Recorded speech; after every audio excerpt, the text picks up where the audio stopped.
Hello my planner friends, welcome back, and today I'm excited to do part 3 of my series, or episode 3 of my series in my 2026 journals and how I'm using them and how I'm working through them. Today we're going to be looking at my financial journal. It is, it doesn't really, you don't have to use this journal for financial purposes. I will be using the Sterling Ink Commonplace N2, which is a week size diary, and I'm just using it for my budget. So if you're interested in seeing how that's going, then please stay tuned and watch this quick video.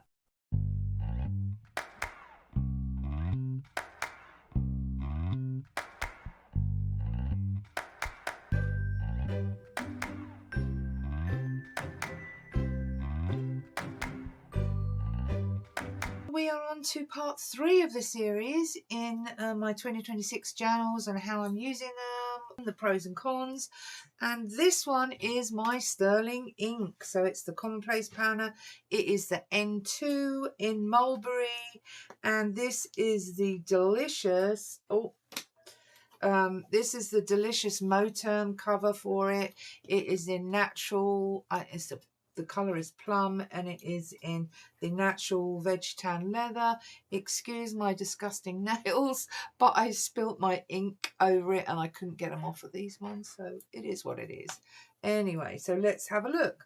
What have I got? Well, this is my financial planner, as I've mentioned before.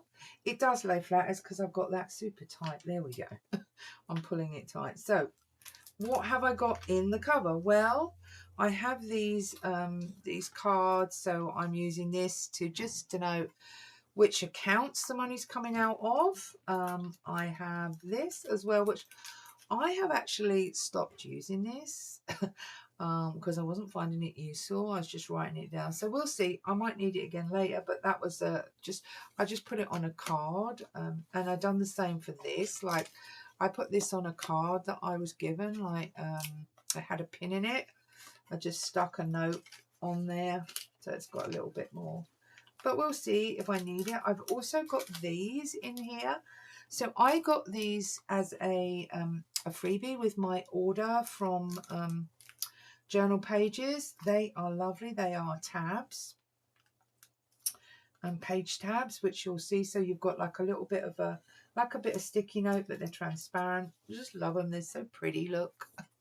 Okay, so let's get into what I have done so far.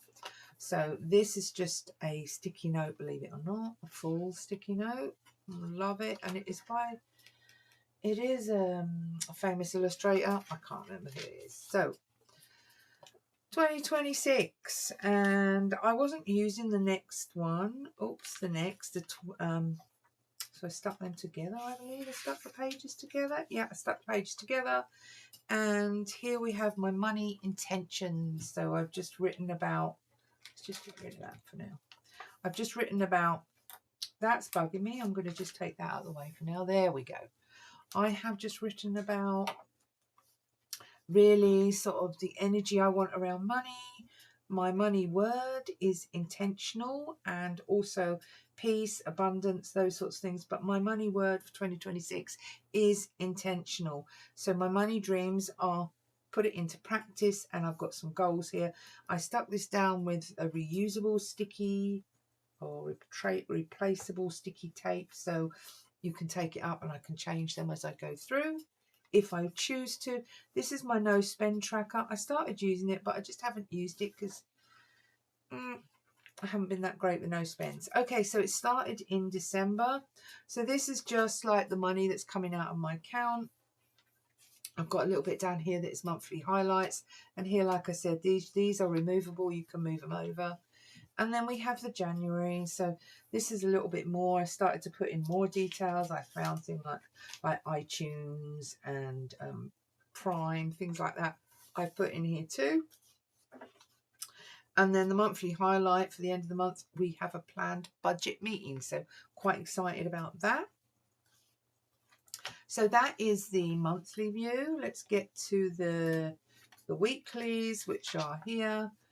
And so started out, so I've got this layout where I have where I bought it, how much it was, and this was like the category. So this is what I was using. Oh, where is it? Let me grab it. Oh gosh, where is it? I don't know. What did I do with it? Or is it still in there? Oh, here it is. Yeah. So the category. So I might swap it over eventually and use the dots for this part of it, because I don't know how relevant it is of what account is coming out of. Most of my online things are connected to PayPal and my bank account. So anyway, description of what it is. And then this is like, if I have any shopping that I specifically want this week, I'll write it up here. Where did I spend the money? I think that's quite important, you know, whereabouts, what sort of grouping, which I think is about category really. And then the total I spent this week, and just any weekly reflections. The weekly reflection is like, Temu caught me again, but that is it. Move into a no spend on Temu and AliExpress, and I am going to remove the app. I wait for the deliveries to be made, and then I will be removing the app from my phone. Okay, so this week you can say there's been similar sort of spending. I didn't do the breakdown actually. I don't know why. I'll add that up afterwards. And then this is last week, and I made some orders. Like I ordered a pen for Christmas that I had some Christmas money, so the price has gone up, but it wasn't our regular money. It was gifted sort of money that was given to me. This is this week, and we've already started with a bang. But this is Canadian dollars. Remember, it's Canadian, and it was for my spends for my birthday. So I have my birthday's coming up on the 25th, and I've already had some money given to me to spend. So that's what that's about. So you can see like the weekly, quite cute. I like it. Now also what I've done in here, and I am using this. What I've done in here, I've got this index section and I've got budget. So I've already put some of this in, and I will work this out. This is actually wrong. That's a bi-weekly. I need to be putting monthly. And then I've just designed them all ready to go. I've got big expenses and totals for the year. So, and I've also done things like we've got savings, what we want to save. We're going to be starting this at the end of the month. That's going to go in the amount we're going to save. And then like a debt snowball we're going to have going on too. So this is the financial tracker. I'm really enjoying this. I will be keeping going with this. Yeah, I really like it. So, and if I didn't, I have tried putting that in there, so I could put it in there, couldn't I? And if we decide not to track it in, because before I was tracking it online, and I actually really like the idea of tracking it in here. So if we stop doing it on paper, we're still going to have to track it in here anyway, you know. I hope you enjoyed this little show and tell in my financial tracker, and that if you're thinking about the N1 or the N2 sterling ink, it's beautiful. I mean, the feeling of this is lovely. It goes really well with this this motor, and I got the one with lots of pages, so there's lots of room to do other things. And so I might use it for something else, we'll see. But loving this planner already. If you are not a subscriber, then please consider subscribing to my channel and dropping some comments down below. If you have a financial planner that you love and you're using, please tell me which one you're using, and if you've got any comments, any tips for tracking financially, then I would love to hear it. So let me know.